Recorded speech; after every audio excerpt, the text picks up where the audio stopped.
All right, so we are approaching the end of the year, and this is really the time frame where we start to talk about phone of the year. And I can't think of a better device right now, a better phone to nominate other than the Z Fold 4.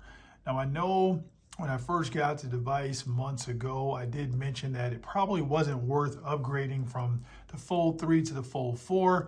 And that was no knock against this phone. It was just that the Fold 3 was already such a good device. This was kind of a refinement to that phone, and I didn't see the value in you spending another 1,800 bucks to get this Fold 4. Now, outside of owning a Fold 3, if you did go ahead and pick up the Fold 4, you should not have been disappointed. They improved the battery life. They kind of chiseled away at the bezels there, made it a little bit smaller, a little more portable. They made the outside screen a little bit wider to help with the typing and the overall experience.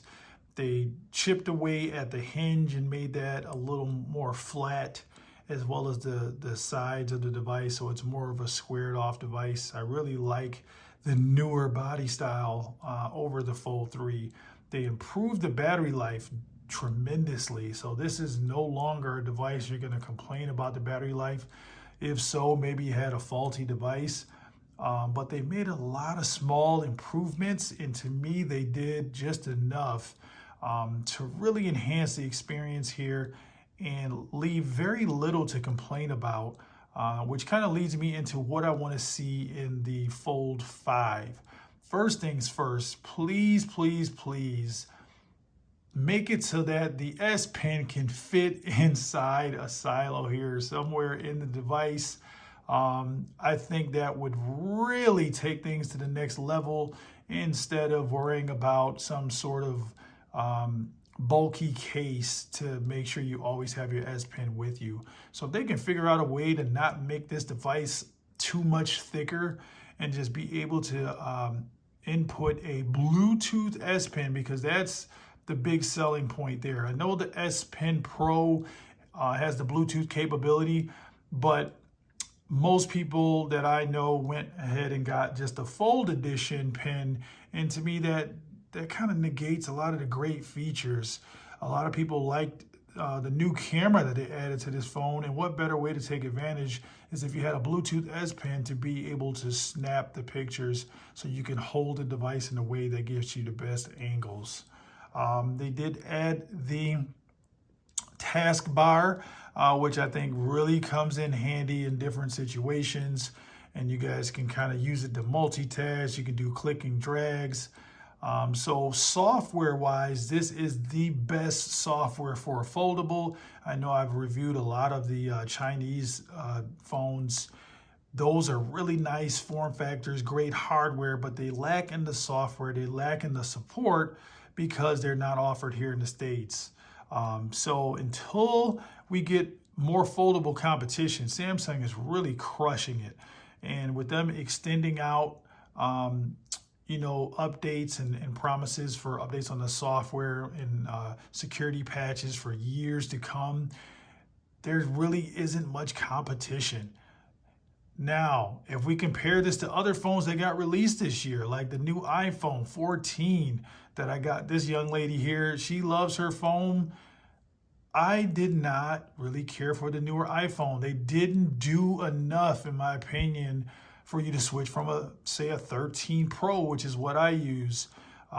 So the 14 was kind of a letdown for me, which really catapults this thing into first place, in my opinion.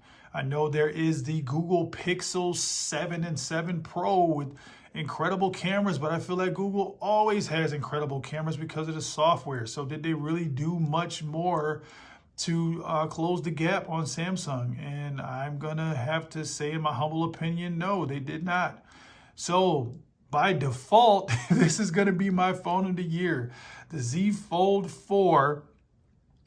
Another thing I want to see come to the Z Fold 5, Samsung, please make DeX available natively on this device where I don't have to plug it into another monitor. This little device, I can see some use cases for some people to have a desktop like view from DeX. It would truly replace your tablet at that point.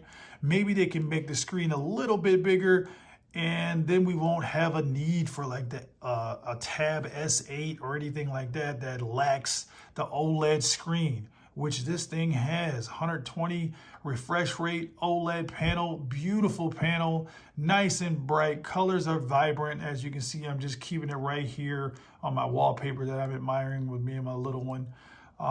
There aren't any other devices that have better screens than Samsung. You guys can argue with me down in the comments if you'd like. I would love to hear your opinion on another device that has just as beautiful a screen as this phone does here. They can, and I hope that they will, kind of get rid of the crease, at least make it less visible at extreme angles.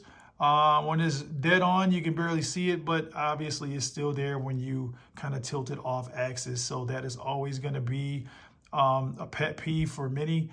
But for some that have the device for a long period of time, you kind of get used to it.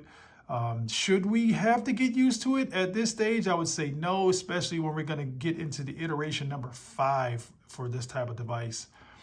So those are just my thoughts and opinions on the Z Fold 4. You guys let me know what you think. I think this is a great time to get this device if you don't already have it. I saw a lot of great deals through Samsung where they're taking about $300 to $350 off the cost of the device, as well as giving great trade-in value for some of the older devices. So this may be a great time to buy. Usually around holiday time, it is the best time to buy, other than release time when they give you even more like free accessories and things like that. All right, those are my thoughts. Let me hear yours. Don't forget to comment, like, subscribe, and support the channel. Appreciate it. To the next one. Peace.